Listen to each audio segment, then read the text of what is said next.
So let me get this straight, right?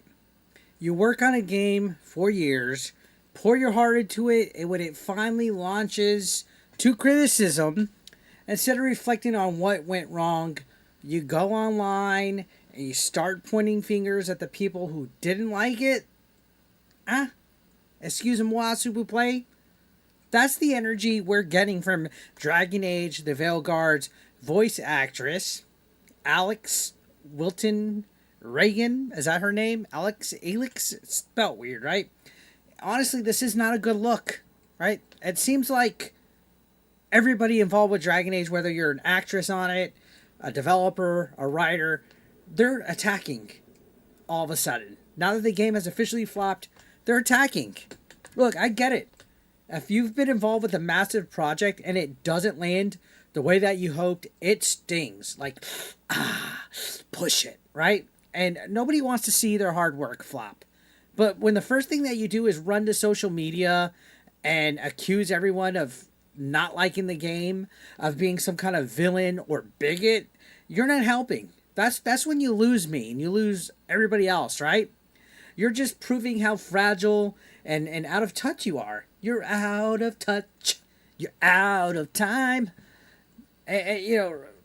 Alex, I guess, who voiced the female Inquisitor in Inquisition in return for the Veilguard, recently told IGN they were absolutely devastated by the game's reception. I get it, guys. I get it. You want people to like your stuff. I've been in movies. I want people to like those movies. It's tough to see reviews, but I never once attacked anybody that was critical of the movie for not liking it. Right? Now, Alex, she claims that the mixed feedback was less about the game itself and more about people actively wanting BioWare to fail. That's a pretty wild take, right?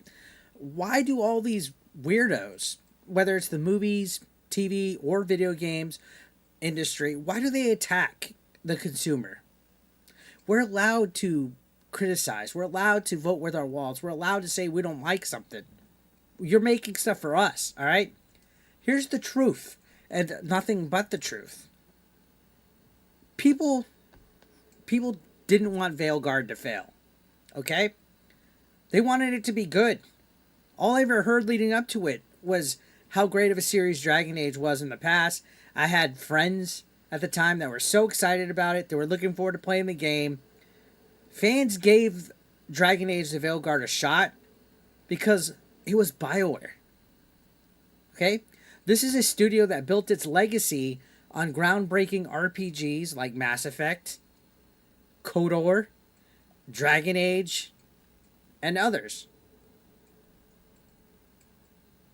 But instead of living up to that legacy, Veilguard felt like it was a shallow, modernized mess. It was more of like a political commentary. It had stuff that was catered to the modern audience, completely stripped of the depth and soul that used to define BioWare.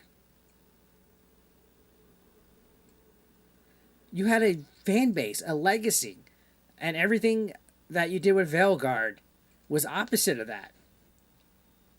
And this actress was saying, oh, it's just BioWare being BioWare. That tells me she doesn't understand the studio roots at all. Veilguard doesn't feel like a spiritual successor to Inquisition. It feels like a low-effort reboot designed to chase modern audience trends rather than craft a compelling RPG. Look at Claire Obscure 33. They made a brand new IP, a brand new franchise, stuck with the basics, didn't try to cater to a modern audience, and they made something that is 3.3 million plus copies sold for a brand new studio. That's unheard of.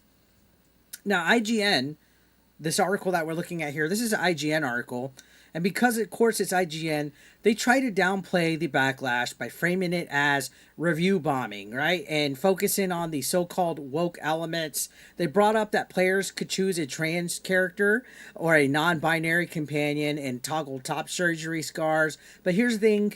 Players weren't just mad because there was inclusive options. They were mad because it felt like those elements were shoved in without care for narrative content. The writers were horrible. right? It was performative, it was pandering 110%, and it distracted from what really matters in an RPG game, which is good storytelling and solid gameplay. If you knock those two out of the park, you'll have a memorable RPG experience that people will be talking about for years. And now people are going to be talking about Veilguard for years, of course, but in a bad way, in a terrible way, a way that you won't want. Now, fans that are critical, they're not anti-progress. We got to get that out of the think, okay? They're anti-BS. They're tired of games where identity politics matter more than plot, where representation replaces depth. And yes, when every villain in the game is a white male, which don't think we didn't notice that, and every hero just has to tick some kind of diversity checkbox, it starts to feel like there's an agenda in here, guys, and not a story, okay? It wasn't subtle. It was obvious. And let's be honest, if a no-name studio had released a Veilguard, nobody would have even touched it, okay? It would have flopped even harder. The only reason why it got any kind of attention was because of BioWare's name. Let's quit beating around the bush on that. But that name is quickly losing its weight, guys.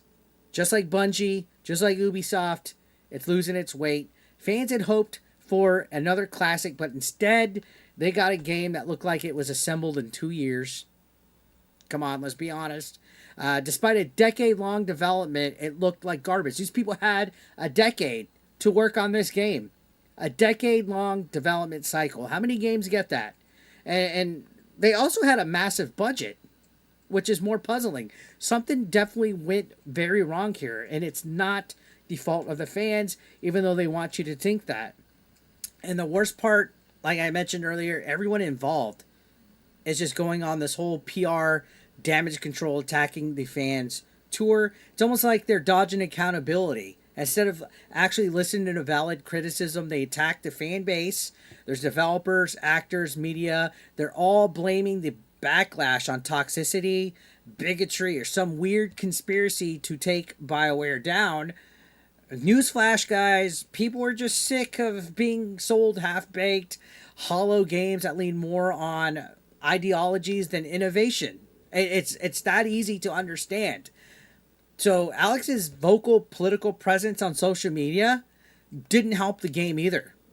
People look up your politics, voice actors and voice actresses. It's just the tail of the tape. And you're making headlines for dragging Elon Musk and calling him mentally unstable and turning your Twitter feed into a political soapbox. That's fine. You have your free speech. But don't be surprised when that backlash betrays you, right? You have every right to say what you want, but don't be surprised when that energy follows you into your professional life, especially when you're promoting a game like Perfect Dark, which now has a spotlight it probably didn't ask for, right? That game's a whole other topic that we're going to get here. So in the end, it's not about people being mean online. It's about a once great studio that lost its way, releasing a forgettable game and then trying to gaslight its audience into thinking the backlash is their problem, but it's not. The problem is Veilguard was a bad game at the end of the day, and the fans who supported BioWare for years have every right to say so. So yeah, I get it, Alex, you're devastated, but so are we. We're devastated that BioWare keeps letting us down. So I'm going to leave it there, guys. Let me know what you think in the comment section down below. If you're not subscribed yet, hit that subscription button, and I'll see you on the next video. Thank you for watching as always. Peace out.